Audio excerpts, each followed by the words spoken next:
Encantado de que estés acá nuevamente. Gracias, muchas gracias. Ok, de nada. Vamos a compartir un videito mientras entren más personas. Deme un momentito, por favor. Sí, sí, sí, todo bien. ¿Tienen sus Biblias cerquitas? Sí, sí, sí, sí. Bien, perfecto. La Biblia y los lentes, chicos. Muy bien, Tere. Se te ve la Biblia se ve perfecto y tu cabecita también. Tenés que bajar un poquito la cámara para que te veamos la cara. ¿Así ya? ¿No? Enseguida, enseguida. Vamos a escuchar esta canción ahora. Leamos lo que dice y enseguida entramos.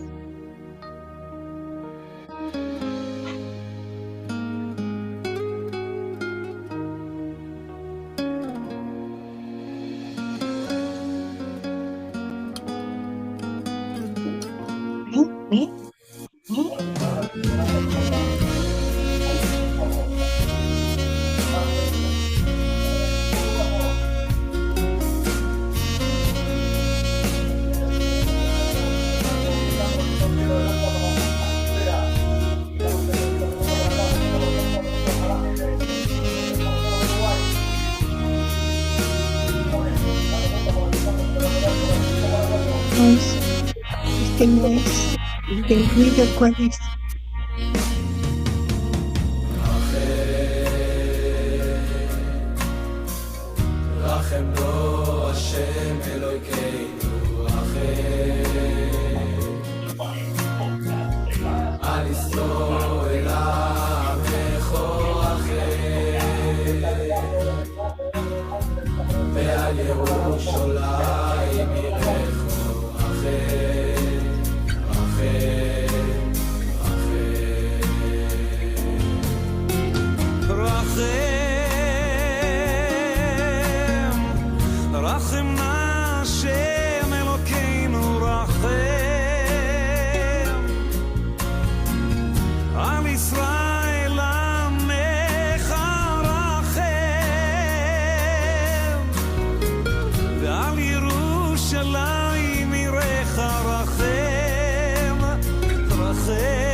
Bien, muchas gracias. Hermoso, hermoso. Gracias por ponernos en tono para comenzar esta hermosa reunión. No sé si estás grabando.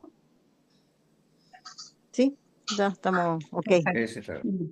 Bueno, buenas noches a todos. Buenas noches, Rocío, Julia también que vi que habías entrado. Así que Marcelo, Ángel, buenas noches. Bienvenidos a un encuentro más. Esta vez hablando sobre Deuteronomio, visto desde el Deuteronomio. Así que fantástica me parece tu exposición, Ángel, del día martes, y vi que varios habían podido participar, así que bueno, estamos acá atentos a cualquier consulta o a cualquier pregunta, algún inconveniente, algo que a lo mejor no le cierre.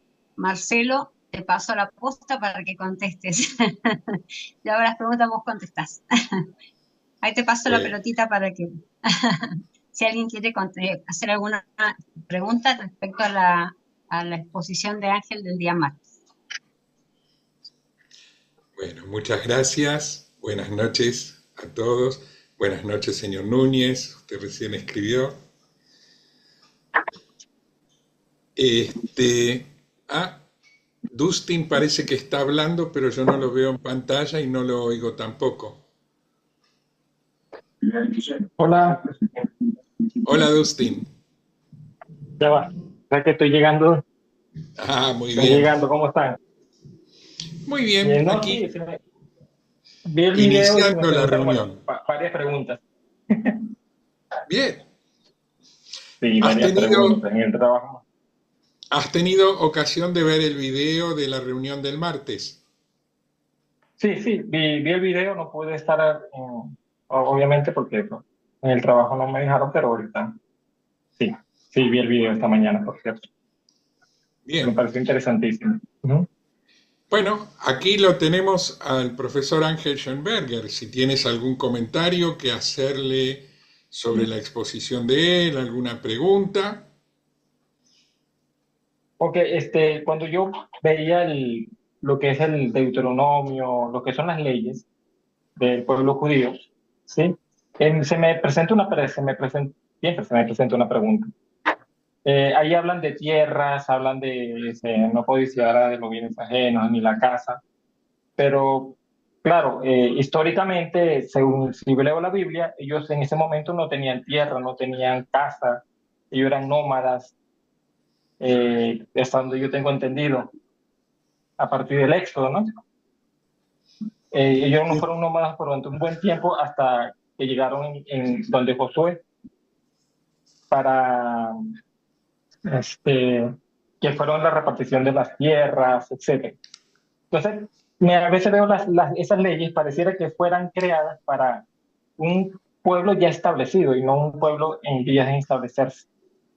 Esa es mi pregunta. Esa es una de mis primeras preguntas.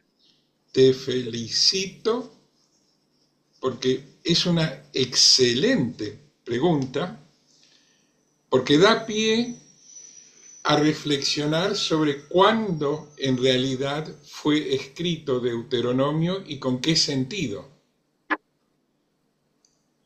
Okay.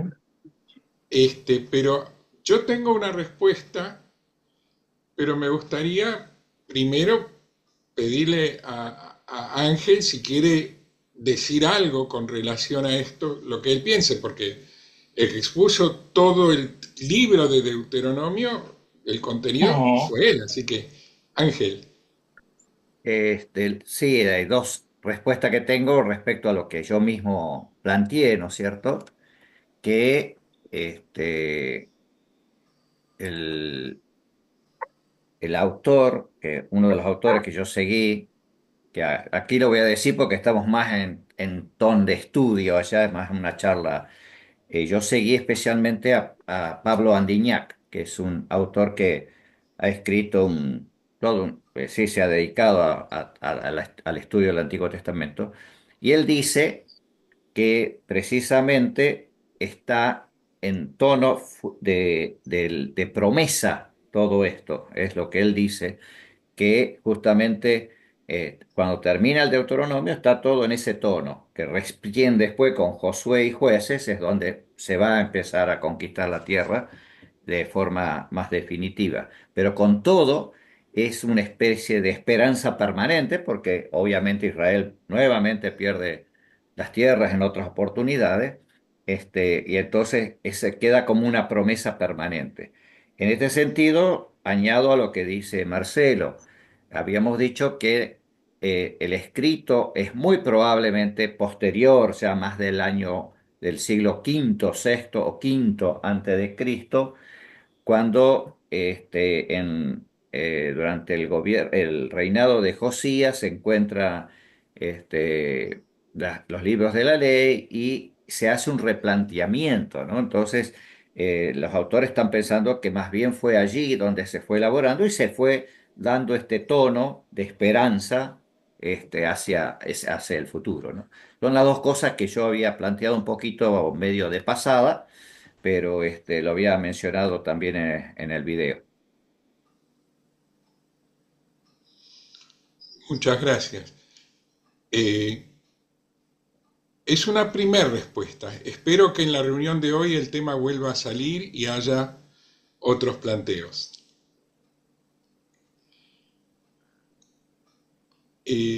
¿Alguna otra pregunta, Dustin, o algún otro que haya podido? ¿Lucas?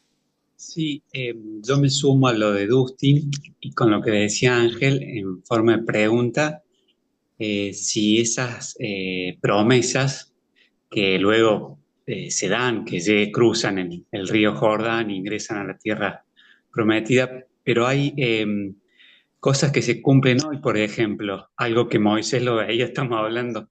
Esta es mi pregunta. ¿Puede ser que haya cosas que se estén cumpliendo hoy? Por ejemplo, ver la tierra de Israel florecida, fructificada. Estamos hablando ya como, no sé, 4.000 o 5.000 años después de, o no, no sé si tanto, pero digo, eso que dijo Moisés, que había Moisés, me parece que también se pueden estar dando hoy, es mi pregunta.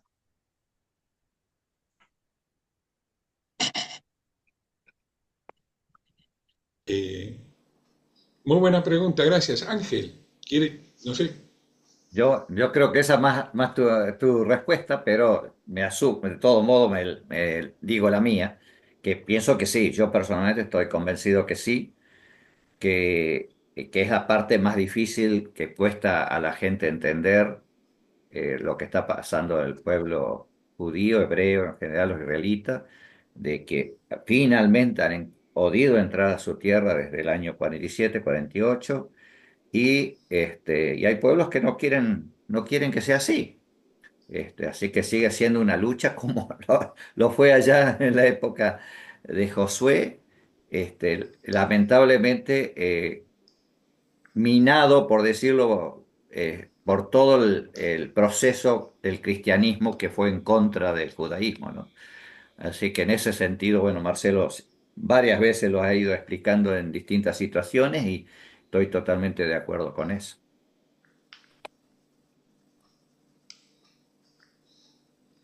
yo fui tomando nota de un comentario para hacer después, pero no quisiera que nos perdamos si hay otros comentarios o preguntas de quienes han visto el video. ¿Quiénes lo vieron? Dustin lo vio, Lucas lo vio. ¿Alguien más? Mila, Guillermo. Ahí estás, Rocío. Rocío, Rocío. podés, Ah, bueno. sí, Rocío, Bueno, podés hacer tus preguntas si querés. Y Irene también, creo.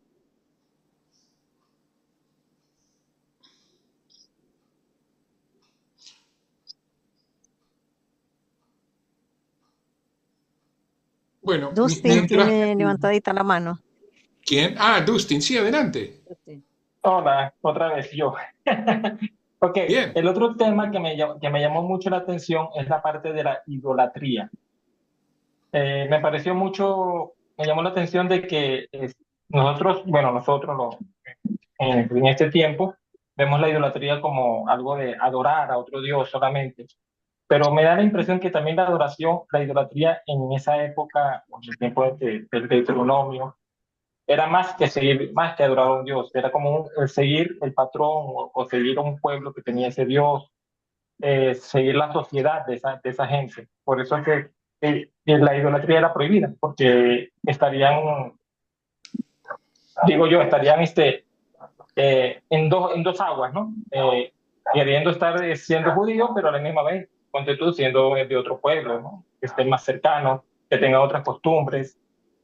Eso me llamó mucho la atención, la parte de la idolatría, y me gustaría que lo explicaran un poquito más, desde el pueblo judío, o sea, desde ese pueblo, desde esa época. ¿Mm? Bien.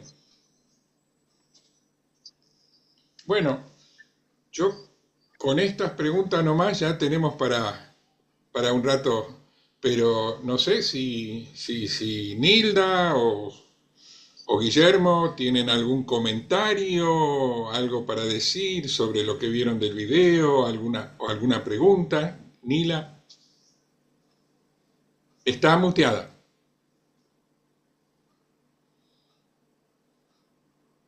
No, preguntas no, o sea, creo que está muy clarito todo lo que explicó Ángel y bueno, y además lo que sí, en mi caso, por ejemplo, tengo que profundizar un poco más en leer todo el Deuteronomio, o sea, todos los capítulos y versículos que se mencionaron.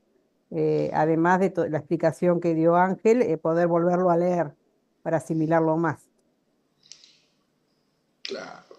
Lo que pasa es que leer algo como lo de sentarse uno solito a leer un libro como Deuteronomio es mucha No, exigencia para con uno mismo, es muy difícil.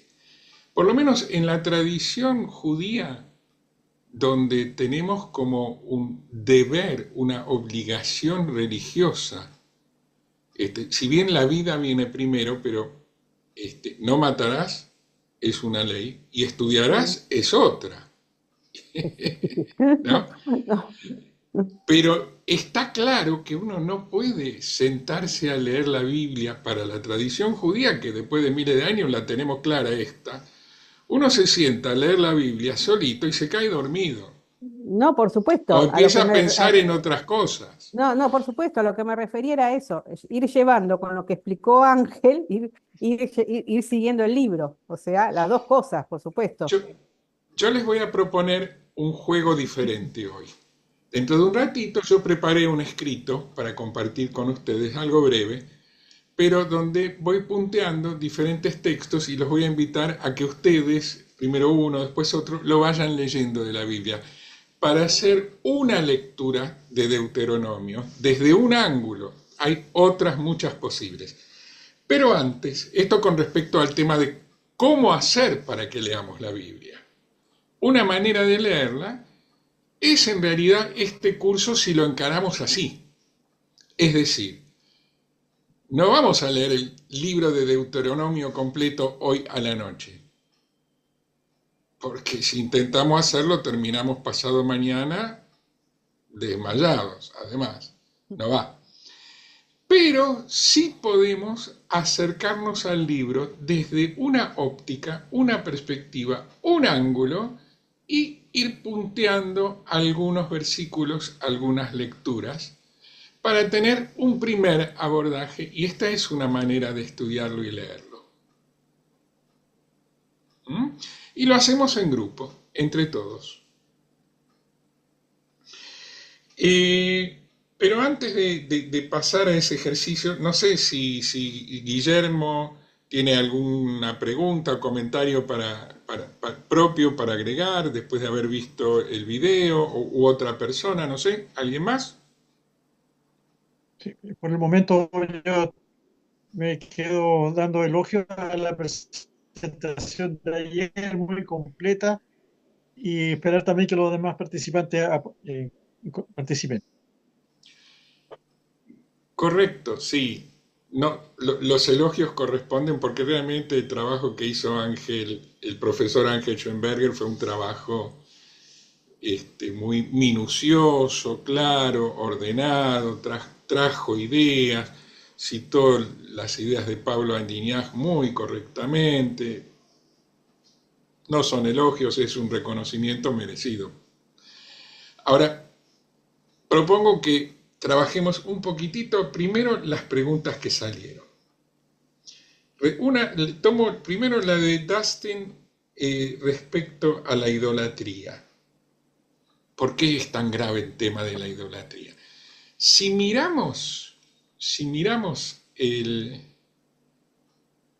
texto, vamos a ver que la función que cumple el que da la ley, que es nuestro Señor,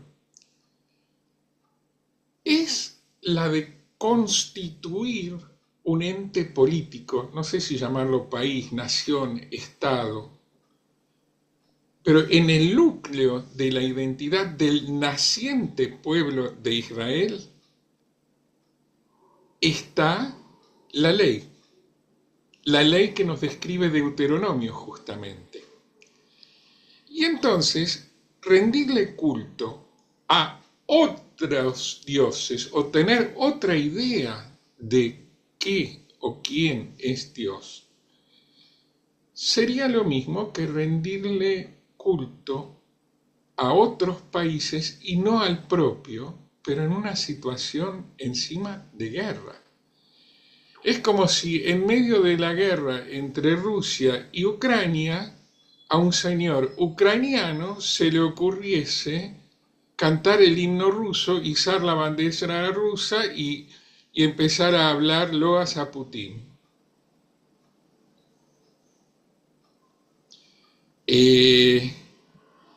Veo que Irene quiere participar, pero no está pudiendo hacerlo verbalmente. Bueno, esperemos que se pueda de algún modo. Te pido, Mónica, si me trasladas cualquier cosa que ella escriba, las preguntas, si lo pones en palabra después. Sí, por supuesto, sí, Milka está atenta también. Sí. Bueno, gracias, Milka. Bueno, entonces decía que Hashem, nuestro Señor, es como un soberano, como un emperador que hace una alianza con un vasallo. Ese tipo de alianza es la alianza entre el Señor creador del universo y el pueblo de Israel. Entonces, hacer culto a otro Dios es como romper una alianza. Un vasallo tiene una alianza con su señor y la rompe para expresar su lealtad a otro señor. Es un caso de guerra. Hoy no vemos a la religión como algo tan constitutivo de la identidad de una persona porque vivimos en sociedades laicas, con gobiernos laicos seculares, donde hay un lugar para la fe religiosa, para alguna gente más, para otra menos. El presidente cuando jura, cuando asume el cargo, jura sobre la Biblia, qué sé yo, pero no lo vivimos en la cultura laica y secular como el núcleo de nuestra identidad que nos es dada como nación, hablo de Argentina, por Dios. Eso sucederá en el Vaticano tal vez, pero en Argentina no. Pero ahora imagínense si en el Vaticano, donde se entiende que la alianza con Dios a través de Jesucristo, dentro de la fe cristiana, si en el Vaticano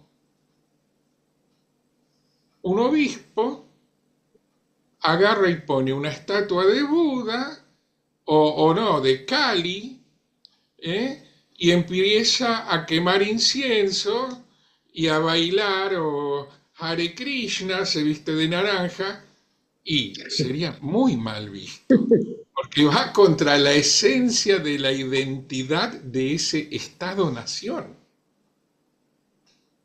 Entonces, la idolatría, un poco por este motivo también, en Deuteronomio, es una falta tan grave. Porque el lugar de la religión es otro.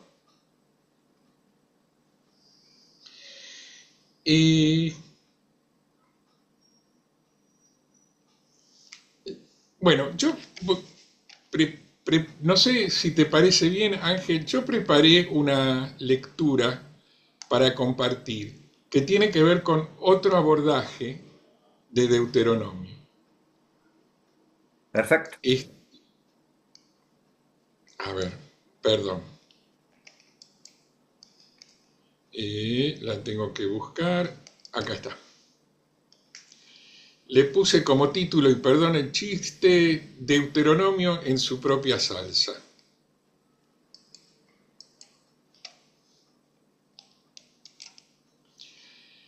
El nombre Deuteronomio significa repetición de la ley. Y como título parece reflejar el contenido del libro tal como lo hace el título en hebreo, que es Mishneh Torah, frase que encontramos en Deuteronomio 17-18, que en hebreo significa copia de esta enseñanza. Más que repetición de la ley, es copia de la enseñanza. Y ese título, esa frase que encontramos en el libro de Deuteronomio, copia de la enseñanza, sacado del contexto del libro de Deuteronomio y puesto como título del libro, introduce la idea de que las leyes que presentan no son nuevas, sino que son una especie de repetición de leyes ya dadas antes en el Sinaí y ya entregadas al pueblo. Porque según esta idea, que es con la que ahora nos acercamos al texto, por lo menos en primer término, antes de analizar la cosa, Moisés repitió e interpretó una vez más, antes de su muerte y antes de la entrada del pueblo en la tierra de Israel, las instrucciones que ya había dado a los israelitas. Le deja el libro planteado así, Deuteronomio, esta idea, y les deja a los lectores la idea de cómo fusionar las diferentes leyes que previamente fueron dadas, como si cada colección de leyes que presenta la Torá fueran todas una sola representación, cada una de ellas representación parcial de un cuadro completo que el lector tiene que armar en su mente. Ese es el juego que nos propone pensar en Deuteronomio como el libro que repite por segunda vez todas las leyes ya enunciadas. Pero esta presentación del texto de Deuteronomio como una nueva interpretación de las normas ya promulgadas no está en Deuteronomio. No es lo que dice Deuteronomio, que se presenta como la comunicación final de Moisés, en la que está transmitiendo por primera y única vez todas las leyes que recibió en Horeb, en el Sinaí, 40 años antes. La única revelación anterior que encontramos mencionada en Deuteronomio es el Decálogo, que Israel escuchó, el pueblo de Israel escuchó en el monte Sinaí directamente de Dios. Pero después de que el pueblo escucha el diálogo, el pueblo se asusta, se pone nervioso y pide no escuchar instrucciones adicionales directamente de Dios. Y acá les pido que abran su Biblia y busquen en Deuteronomio 5, 22 a 27.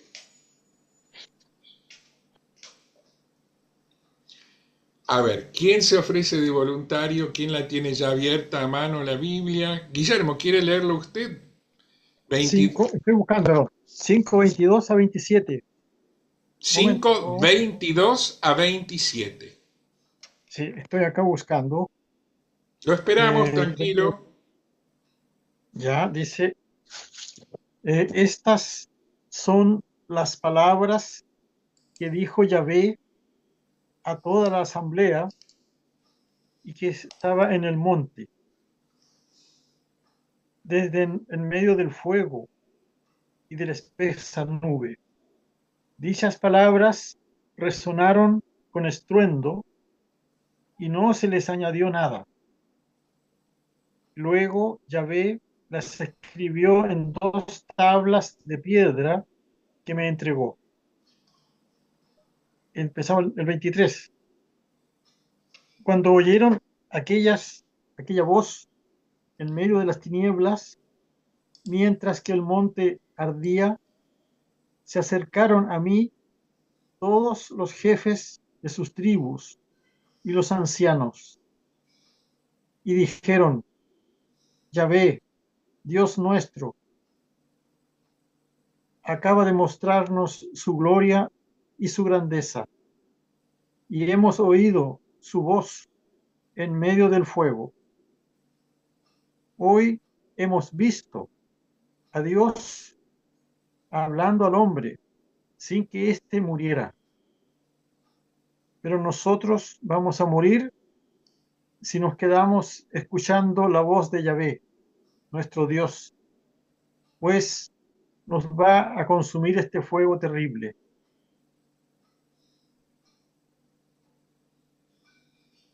Así es. ¿Sí? ¿Qué hombre? ¿Viento? Sí. No, perdón, adelante. Sí. ¿Qué hombre quedará con vida después de escuchar la voz de Dios vivo, hablando de en medio del fuego, como lo hace ahora con nosotros? Mejor acércate tú para oír todo lo que diga Yahvé, nuestro Dios. Ahí está.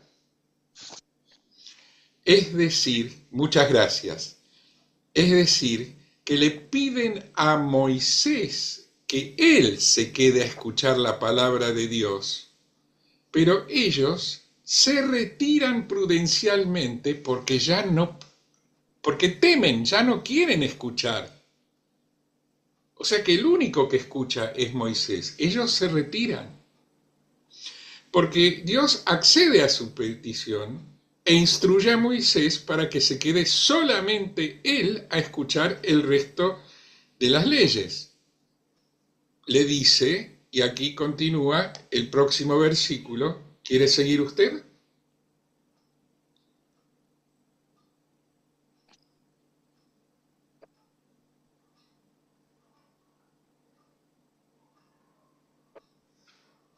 Por favor, el próximo, bueno, lo leo yo. Pero tú quédate aquí conmigo y yo te daré toda la instrucción, las leyes y las reglas que les impartirás. Está diciendo Dios a Moisés que les impartirás a ellos, a Israel, para que las observen en la tierra que les estoy dando para que la posean. Bueno, entonces Dios dio a Moisés todas las leyes y Moisés se las entrega al pueblo 4 décadas más tarde, justo antes de la entrada en la tierra de Israel, la tierra prometida. A ver, ¿quién lee ahora Deuteronomio 6.1? Un voluntaria que lea Deuteronomio 6.1. Padre Roberto, ¿quiere usted? Estos son los preceptos, ¿sí?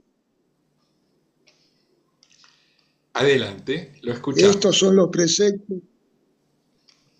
Es el 1, ¿no? Versículo 1. Así es, Deuteronomio 6.1. Estos son los preceptos, los mandatos y decretos que el Señor su Dios les mandó aprender y cumplir en la tierra donde van a entrar para tomar posesión de ella. Eso es. Muchas gracias, Padre. Ahora bien, observemos que son muy parecidos los dos versículos, el que leyó antes Guillermo y el que ahora leyó el Padre. O sea, Deuteronomio 5:27 y Deuteronomio 6:1, en ambos Dios ordena enseñar a los israelitas las instrucciones y en ambos versículos el propósito de la enseñanza es que luego sean respetadas sus leyes en la tierra prometida. Es decir, que Deuteronomio 6:1 es para el cumplimiento del mandamiento en Deuteronomio 5:27. Por eso podemos afirmar que, de acuerdo con Deuteronomio, y no con la tradición interpretativa, sino con lo que dice el libro, Moisés espera hasta este momento para entregar las leyes que recibió de Dios en Horeb, 40 años antes, en el monte Sinaí. Por lo tanto, las leyes recibidas en el libro de Deuteronomio son las únicas leyes recibidas de Dios por el pueblo. Y Moisés se las entrega al pueblo solamente una vez. Es decir, que la colección de leyes deuteronómicas ignora las otras colecciones de leyes, por ejemplo, Levítico, en el Pentateuco, y se presenta el libro de Deuteronomio como la única colección de leyes. ¿Qué pasó? Bueno, la parte principal del libro de Deuteronomio, según su propio testimonio, entonces parece ser independiente de todo lo que sucedió antes e incluye una colección de leyes independiente. Leyendo al Deuteronomio desde Deuteronomio, porque es coherente. Deuteronomio, con el mismo vocabulario con que en Éxodo se dice que van a ser dadas las leyes, las da, pero 40 años más tarde, e ignora cualquier otra expresión de las leyes entre medio. Bien, ¿cómo sucedió esto?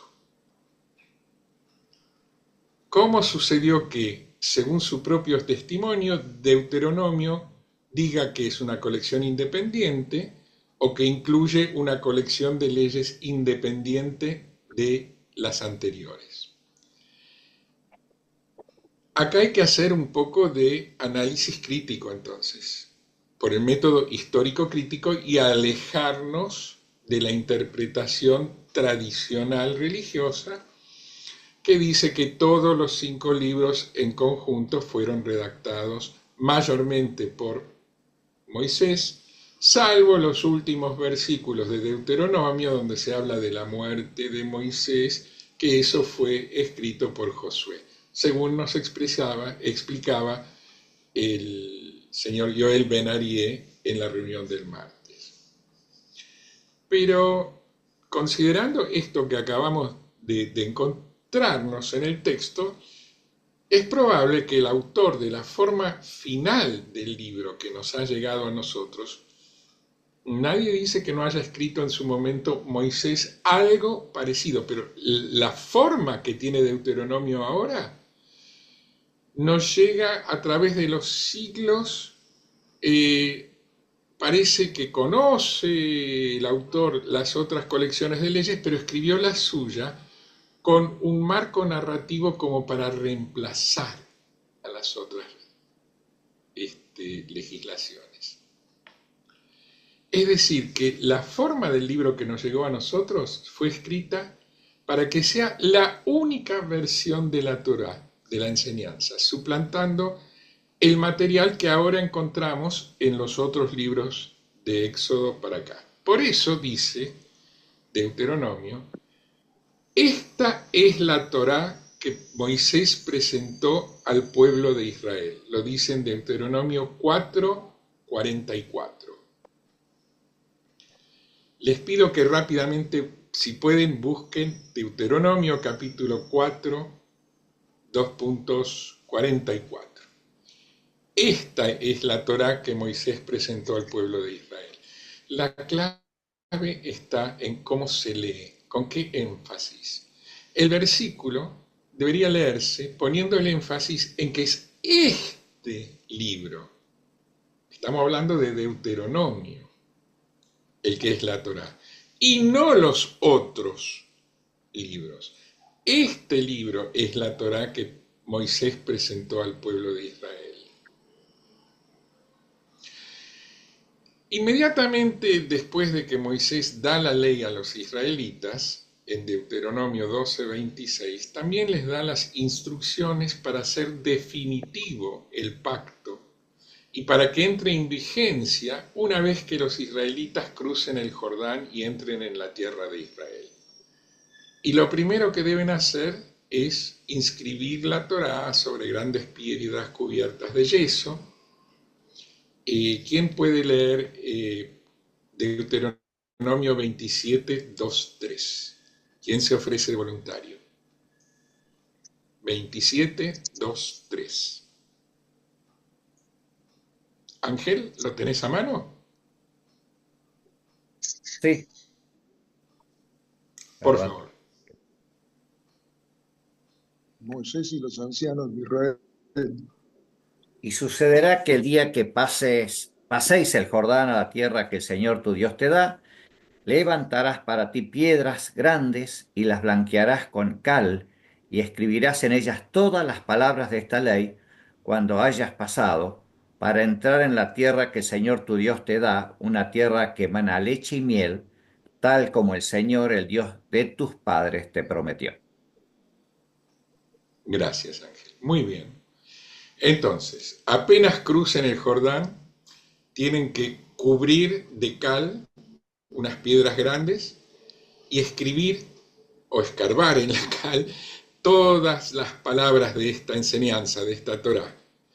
Y luego el libro adorna, nos dice que adornen las leyes con rituales que sirven para reforzar su preservación y su continua aplicación dentro de la comunidad, o sea, darles un marco de sacralidad ceremonial. Los israelitas también deben construir un altar y ofrecer sacrificios. El ritual de la promulgación del pacto, que se da recién en este momento, capítulos 27 y 28, crea una atmósfera de solemnidad que enfatiza la finalidad y las consecuencias del acuerdo, que hace que la ley de Deuteronomio represente la identidad y la vida del naciente pueblo de Israel. Y acá tenemos la respuesta a la pregunta de Dustin. Por eso es tan grave la idolatría. Es decir, todo ese ceremonial subraya el espíritu ético distintivo de la comunidad a través de su ley. Y también refuerza la identidad de Israel como el pueblo de la alianza con el Señor de todo el mundo. Y además, esos rituales fortalecen por supuesto, los lazos comunitarios entre los que participan del ritual. Ahora, las contradicciones entre el libro de Deuteronomio y los otros libros de la Torá dejan expuesto el intento de reemplazar otras tradiciones y reescribirlas al servicio de una nueva agenda. Los editores de la versión de Deuteronomio, la versión que para nosotros es la canónica hoy, querían evitar que las otras fuentes dieran visos de autoridad a quienes se opusieran a ellos, y por eso tanto las historias como las leyes que presentaban fueron reescritas para alinearlas con el proyecto político deuteronomista. Sin embargo, con el correr de los siglos, finalmente Deuteronomio fue aceptado solamente como una parte de la Torá canónica, pero lado a lado con algunas de las tradiciones que el autor de la versión que nos llega a nosotros intentó reemplazar. En resumen, Deuteronomio, leído desde Deuteronomio... Se corta mucho.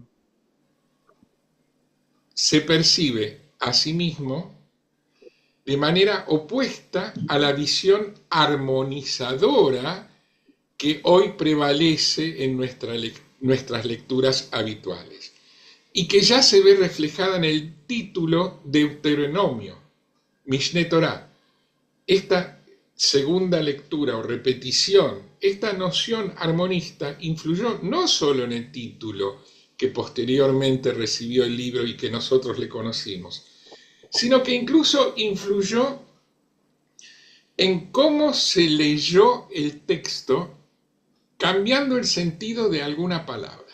Por ejemplo, Deuteronomio 1:5 dice: más allá del Jordán, en la tierra de Moab, Moisés explicó esta ley de la siguiente manera. Lo estoy leyendo en castellano. El verbo en hebreo es be'er, que fue traducido e interpretado ya en tiempos antiguos como explicar, que lo que hizo Moisés fue explicar. Y esta es la acepción que pasó al idioma hebreo posterior, haciendo que en el hebreo, después de escrito Deuteronomio, el verbo ver fuera equivalente a el verbo leer o explicar. Pero el idioma arameo samaritano, que no pasó por esta versión de Deuteronomio, que no pasó por las mismas manos su redacción, conservó en el idioma arameo samaritano, muy parecido al hebreo bíblico, conserva todavía hoy el sentido original de la palabra ver como escribir, no explicar, escribir. Entonces, ¿es explicar o es escribir lo que significa la palabra en el contexto de los acontecimientos que describe Deuteronomio 1:5? Bueno, resulta que en otros pasajes bíblicos se conecta esa palabra, ver, con el acto de escribir. Y por eso es que podemos permitirnos ahora, en esta lectura, entender también en este sentido que hoy es heterodoxo el verbo en Deuteronomio 1:5, como escribir. Y si lo hacemos, lo que Deuteronomio nos dice es que más allá del Jordán, en la tierra de Moab, o sea, justo antes de que cruzaran, Moisés escribió esta ley de la siguiente manera. Dice que Moisés la escribió en ese momento, a Deuteronomio, no que la explicó, y que esta composición fue independiente de las otras partes del Pentateuco, lo que cambia el significado del libro. Y solo una vez que Deuteronomio fue luego añadido a los libros anteriores que ahora están compartiendo el Pentateuco, se convirtió en el último libro de la Torá. Y recién entonces el libro y la palabra fueron entendidos de esta manera. El hecho de que Deuteronomio, en su lugar actual, venga después del libro de Números y sea interpretado como el discurso de Moisés al pueblo antes de su muerte, y no el momento en el que Moisés en realidad escribe el libro de la ley, el único, permite al lector ver este discurso como una repetición y aclaración de leyes anteriores, o lo induce al lector a que lo vea así. Las leyes que Dios ya había transmitido a Moisés en el pasado y que Moisés ya había entregado al pueblo. Ahora bien, esta acepción del verbo ver hizo posible que luego se nombre al libro como Mishneh Torah, utilizando una frase que aparece en el propio libro, aunque el nombre de la frase da un diferente sentido al que originalmente tiene el texto. Ahora bien, la manera tradicional de denominar el libro no debería entonces impedirnos entender el libro en sus propios términos, como la presentación única y exclusiva de la revelación de Dios a Moisés en Horeb, que el Moisés escribió más tarde. ¿Pero por qué? ¿Por qué necesitó el autor deuteronomista enfatizar que esta era la única versión de la ley? ¿Qué cambio estaba proponiendo con relación a las tradiciones anteriores? Esta Marcelo, pregunta, disculpe, ¿qué le sí, parece si respondemos esta pregunta? Porque ya van a ser para Sí, ustedes sí. las 9 de la noche. Hacemos una pequeña pausita para respirar, que preparen las preguntas y ustedes cómo no, dan cómo la no, respuesta. eso, preparen ¿Sí? algunas 5 preguntas, pero minutitos. recuerden que yo todavía tengo preparado por Sí, qué este cambio. eso, es para que volvamos. ¿Por qué? A saber Ok, el por qué, ¿le parece? pausa hidráulica y dentro de 3, 4 minutitos arrancamos de Conectamos. vuelta. Muy buena idea, gracias, Gracias. Milka.